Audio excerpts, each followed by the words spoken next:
Hello students, how is everyone? All good?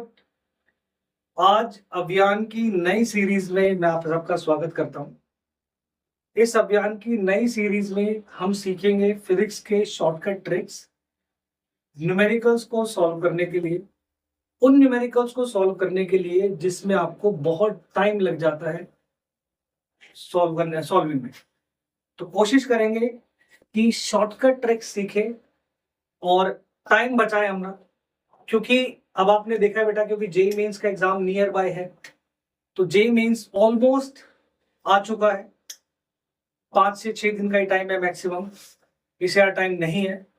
तो मैं expect करूंगा कि ये जो मैं आपको ट्रिक्स सिखा रहा हूँ वो आप सबको हेल्प करे जेई मेंस में अच्छा स्कोर करने के लिए। मैं ये वीडियो बना रहा हूँ वो इस पर्पज से बना रहा हूँ बेटा कि आपको नई शॉर्टकट ट्रिक सिखा सकूं। कोशिश करूंगा कि हर जो एक नई वीडियो आए उस हर एक नई वीडियो में मैं आपको एक नई शॉर्टकट ट्रिक सिखा सकूं। बेटा वीडियो को कंटिन्यूअसली देखते रहो, कॉपी पेन लो और सॉल्व करने की खुद कोशिश करो। बेटा अभियान के अंदर आप देखोगे कि अभियान जो मैं सीरीज जो स्टार्ट कर रहा हूँ, इस सीरीज में बहुत सारे क्वेश्चन हम सॉल्व करेंगे। कोशिश करेंगे कि नई नई ट्रिक्स सीखेंगे, बहुत सारे क्वेश्चन सॉल्व करेंगे, अपने कॉन्सेप्ट्स को क्लियर करेंगे। क्योंकि अगर कॉन्सेप्ट क्लियर है तो न्यूमेरिकल सॉल्व करना बहुत आसान हो जाता है। फॉर्मूला याद करो, कॉन्सेप्ट क्लियर करो, तो आप देखोगे कि बहुत ज्यादा आसान हो जाएगा आपके लिए सॉल्व करना। न्यूमेरिकल्स को सॉल्व करना बहुत ज्यादा आसान हो जाएगा। ट्रिक्स देखेंगे किस तरीके से है। तो बेटा आज स्टार्ट करने वाला हूं नई सीरीज जिसका नाम है shortcut trick series with physics. MCQ basically multiple choice questions हम सॉल्व करेंगे इसमें। बेटा मेरा नाम है पवन गुप्ता और मैं हूं एग्जीक्यूटिव डायरेक्टर अभियान का। मैंने बीटेक किया है इलेक्ट्रॉनिक्स एंड कम्युनिकेशन इंजीनियरिंग में कुरुक्षेत्र यूनिवर्सिटी से। और बेटा मुझे पिछले 12 साल का फिजिक्स पढ़ाने का एक्सपीरियंस है। और अगर आपको ये वीडियो अच्छी लगे तो इसको लाइक करना और कमेंट्स में बताना कि अगर कुछ इंप्रूवमेंट है तो इंप्रूवमेंट भी करूंगा मैं इसमें। अगर आपको लगता है ऐसा कि इंप्रूवमेंट होनी चाहिए तो इंप्रूवमेंट भी होगा। कोई आपके डाउट्स हैं तो कमेंट्स में जरूर मार्क करना, लिखना इसे। तो बेटा देखो स्टार्ट करते हैं आज की सीरीज का फर्स्ट क्वेश्चन। तो देखो किस तरीके से है। जो फर्स्ट क्वेश्चन हम जो ले रहे हैं बेटा सॉल्व करने के लिए टेक्निक जो इस्तेमाल कर रहे हैं वो सबसे सिंपलेस्ट टेक्निक है। आप सबने क्लास 11 में पढ़ा ही होगा डायमेंशंस। तो बेसिकली डायमेंशंस का हमें यूज करना है। डायमेंशंस का मेथड का यूज करके हम देखो ये जो न्यूमेरिकल हमारे सामने है इसको सॉल्व करने की कोशिश करेंगे। अब देखो बेटा पहला जो मेथड है स्टार्टिंग, अगर किसी भी न्यूमेरिकल आप सॉल्व करना चाहते हैं तो आप कोशिश करो उस न्यूमेरिकल को थोरली रीड करो, शांति से रीड करो और समझने की कोशिश करो कि क्वेश्चन कहता क्या कहने की कोशिश कर रहा है। जैसे कि यहाँ पे अगर हम देखें the block of mass m moving on the frictionless horizontal surface। तो बेसिकली यहां हम एक बात बोल दी गई, ब्लॉक है जिसका मास कितना गिवन है m गिवन है। ये हमें दिख रहा है यहाँ पे इस ब्लॉक का मास कितना गिवन है m गिवन है। ये किस पे मूव कर रहा है? Frictionless horizontal surface. तो फ्रिक्शनलेस हॉरिजॉन्टल सरफेस बेसिकली जो सरफेस है उस पर किसी तरीके का फ्रिक्शन नहीं है, मतलब कोई अपोजिंग फोर्स नहीं है। Collides with a spring of spring constant k। बेटा जो ब्लॉक है जब ये मूव करता है तो किससे कोलाइड करता है? स्प्रिंग से कोलाइड करता है, जिसका स्प्रिंग कांस्टेंट किसके बराबर है? हमें गिवन है कितना? k। फिर आगे बोला गया compresses it by a length l। तो बेटा बेसिकली क्या बोला गया, जब ये ब्लॉक इस स्प्रिंग से कोलाइड करेगा तो स्प्रिंग को कंप्रेस कर देगा कितनी लेंथ से? l लेंथ से बेसिकली कंप्रेस कर देगा। तो अगर आप ध्यान दो स्प्रिंग जब ये कंप्रेस होगा तो स्प्रिंग की कॉन्फ़िगरेशन चेंज हो जाएगी। बट हमने टर्म पढ़ी थी पोटेंशियल एनर्जी। तो किसी भी ऑब्जेक्ट की जब पोजीशन चेंज होती है, कॉन्फ़िगरेशन चेंज होती है, तो जो एनर्जी उसके अंदर स्टोर होती है उसको हम क्या बोल देते हैं? पोटेंशियल एनर्जी बोल देते हैं। तो यहां हम कोशिश करेंगे, देखो मैं 2 मेथड बताऊंगा, एक स्टैंडर्ड मेथड है जो लेंथी मेथड है और एक मेथड आपका जो शॉर्टकट ट्रिक होगा वो देखेंगे। तो यहाँ पे हम देखते हैं क्या पूछा गया हमसे, the maximum momentum of the block after the collision. Basically इस ब्लॉक का मोमेंटम कितना है? थोड़ा याद करो, मोमेंटम का फॉर्मूला होता है मास इनटू में वेलोसिटी। थोड़ा मास तो में गिवन है, हम कोशिश करें फाइंड करने की कि जो ब्लॉक है वो किस वेलोसिटी से मूव कर रहा है तो हम इसका मोमेंटम फाइंड कर सकते हैं। तो बेटा किस तरीके से हम लेट करते हैं बेटा कि जो ब्लॉक है वो इस वेलोसिटी, इस काइनेटिक एनर्जी से मूव कर रहा है, which is equals to half mv square, and ये कन्वर्ट हो जाएगा पोटेंशियल एनर्जी में किसकी, स्प्रिंग की। और स्प्रिंग की पोटेंशियल एनर्जी होती है बेटा कितना, हाफ kl स्क्वायर। तो हाफ से हाफ कैंसिल आउट होता है। अगर मैं v स्क्वायर की वैल्यू ऑब्टेन करूं तो kl स्क्वायर बाय कितना, m। वेलोसिटी हमने ऑब्टेन करी ब्लॉक की, which is equals to kl square by m। l square बेटा बेसिकली रूट से बाहर जाएगा, तो वेलोसिटी हमें कितनी ऑब्टेन होती है, k बाय m इंटू में कितना, l। ये वैल्यू वेलोसिटी ऑब्टेन होगी। अब हमें निकालना है मोमेंटम। तो बेटा मोमेंटम के लिए क्या करना है, यहां पे मैं लिखूं तो p equals to m multiply में वैल्यू अगर मैं वेलोसिटी की पुट करता हूं बेटा अंडर रूट में k बाय m इंटू में l। m को रूट के अंदर लेके जाएंगे बेटा तो रूट में हो जाएगा m square, which is equal to m square by m into में k। m से m कैंसिल आउट होता है, फाइनल आंसर हमारा कितना आता है बेटा, रूट m k इंटू में l। तो अगर हम ऑप्शन देखें तो बेसिकली ऑप्शन नंबर सी हमारा जो है वो करेक्ट ऑप्शन है। लेकिन अगर आप देखो कितना टाइम कंज्यूम हुआ, तो अगर हम इसको शॉर्ट मेथड अपनाना चाहते हैं, देखो डायमेंशन से हम किस तरीके से कर सकते हैं वो देखते हैं।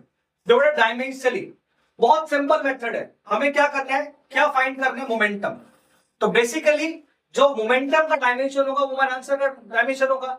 तो क्या करेंगे, चेक करेंगे मोमेंटम का डायमेंशन, जो इन ऑप्शंस में मैच कर देगा हमारा आंसर हो जाएगा। तो momentum, momentum mass into velocity, mass का moment dimension m, velocity lt minus 1। तो मोमेंटम का डायमेंशन कितना है बेटा, m lt माइनस 1। अब हम कोशिश करेंगे कि मोमेंटम का डायमेंशन कितना है, यहाँ पे देखते हैं किस ऑप्शन में मोमेंटम का डायमेंशन ऑब्टेन होता है। फॉर एग्जांपल जीरो में तो मार्क कर ही नहीं सकते। सेकंड ऑप्शन में अगर हम देखें बेटा तो यहाँ पे k का डायमेंशन हमें फाइंड करना पड़ेगा, सेकंड में पुट करना है।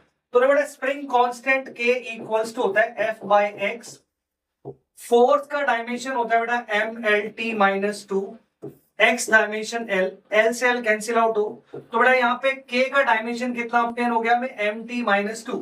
तो अगर मैं यहाँ पे वैल्यू पुट करूं ऑप्शन नंबर बी में, ऑप्शन नंबर बी में वैल्यू पुट करूं तो m इंटू में l square divided by mt minus 2। 2 से 2 m से m कैंसिल आउट होता है, तो वैल्यू कितनी है यहाँ पे, l2t माइनस 2। तो ऑप्शन आया, बिल्कुल नहीं आया।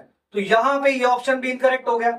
इधर अगर हम देखें, यहाँ पे इधर अगर मैं देखूं बेटा, यहाँ पे इस वाले में इधर मैं ऑप्शन नंबर, अगर मैं इस ऑप्शन में करेक्ट करने की कोशिश करूं, ऑप्शन नंबर सी अगर मैं यहाँ पे चेक करने की कोशिश करूं, डायमेंशन अगर मैं देखूं तो ऑप्शन सी देखो किस तरीके से कर सकते हैं। ऑप्शन सी में अंडर रूट में कितना है, मास m इंटू में k is m t minus 2 under root में, मल्टीप्लाई में कितना है बेटा l, तो m स्क्वायर बनेगा, कितना बाहर आएगा m t माइनस 2 से t माइनस 1 इंटू l। तो बेसिकली डायमेंशन यहाँ पे कितना ऑब्टेन हो गया, m l t माइनस 1। और अगर आप इस वाले ऑप्शन को चेक करो, option number D k is m t minus 2 multiply l square divided by m। तो m से m कैंसिल आउट होगा, तो यहां पे भी अगर आप देखो ना, इसमें हमें मोमेंटम का डायमेंशन ऑब्टेन हुआ। तो अगर आप देखो तो डायमेंशनली अगर आप देखो ये करेक्ट है।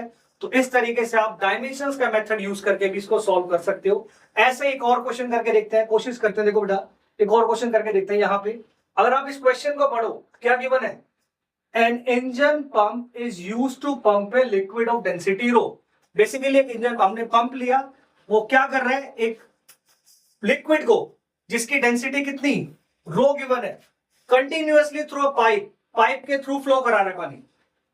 पाइप का क्रॉस सेक्शन की कितना गिवन है, a, किस स्पीड से करा रहा है, v।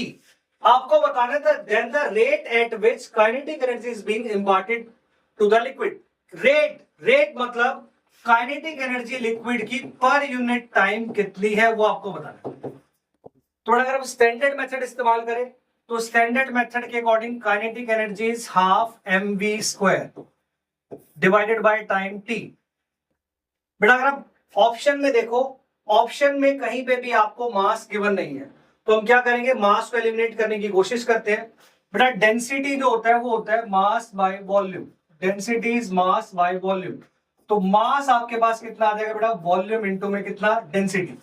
वैल्यू यहां पुट करो आप, और वॉल्यूम को अगर मैं देखो बेटा यहाँ पे चेंज कर दूं तो वॉल्यूम होता है एरिया इंटू में कितना, लेंथ। तो बेसिकली हम क्या करेंगे, मास को रिप्लेस करेंगे किससे, 1/2 area into length,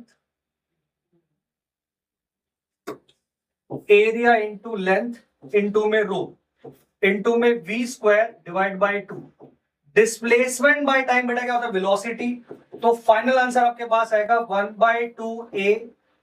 1/2a v cube into में रो। तो अगर ऑप्शन देखो तो ऑप्शन नंबर 1 हमारा करेक्ट है। ये v क्यूब बेसिकली इसी का ही है यहाँ पे, तो ये विस्प्रिंटर, तो इसका ऑप्शन है 1/2a रो v क्यूब। तो अगर आप इसको डायमेंशनली सॉल्व करना चाहते हो, डायमेंशनली किस तरीके से करना है, अगर आप देखो शॉर्टकट किस तरीके से, kinetic energy per unit time. तो इसको सॉल्व करें तो kinetic energy is mL2t-2 divided by time t। Solve इसको करोगे कितना बनेगा बेटा, mL2t-3। अब हम क्या करेंगे इसको, अब हम चेक करके देखेंगे कि इन ऑप्शंस में से किस ऑप्शन का जो डायमेंशन है वो इससे मैच कर जाएगा, हमारा आंसर करेक्ट होगा। इसको ट्राई करो, कमेंट में बताओ कि कौन सा ऑप्शन आ रहा है आपका, और देखो कि क्या ये जो मेथड है क्या वो सटीक बैठ रहा है इस पे। और एक और बता दो बेटा, ये जो मेथड है वो सिर्फ जो वेरिएबल्स की फॉर्म में जो ऑप्शंस गिवन है वहीं पे एप्लीकेबल हो सकता है। ये न्यूमेरिकल्स की फॉर्म में अगर कोई ऑप्शन गिवन है वहां पे एप्लीकेबल नहीं होगा, इसकी भी कुछ लिमिटेशंस है, तो आपको ध्यान में रखना है इस चीज को। बाकी अगर वीडियो पसंद आती है तो उसको लाइक करो और कमेंट करके बताओ कि अगर आपको कोई डाउट है तो पूछो, मैं आपको आंसर जरूर करूंगा। Thank you.